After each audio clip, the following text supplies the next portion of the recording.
దేవుని ప్రేమించు వారికి, అనగా ఆయన సంకల్పము చొప్పున పిలువబడిన వారికి మేలు కలుగుటకై సమస్తమును సమకూడి జరుగుచున్నవని ఎరుగుదుము అనే వాక్య భాగము మనకి వివరిస్తుంది. రోమా పత్రిక 8వ అధ్యాయము 26వ వచనము.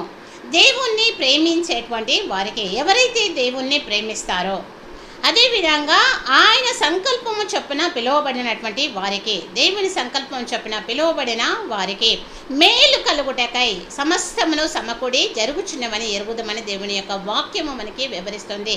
దేవుణ్ణి ప్రేమించేటువంటి వారికి, అదేవిధంగా ఆయన యొక్క సంకల్పం చొప్పున పిలువబడినటువంటి మనందరికీ కూడా సమస్తమును కూడా సమకూడి జరుగుచున్నవి. దేవుడు సమస్తమును కూడా మనకు అనుగుణంగా చేయగలడు. కనుక మనము దేవుణ్ణి ప్రేమించేటువంటి వారముగా, దేవుని చేత పిలువబడిన వారముగా జీవిద్దాము. ఆమేన్.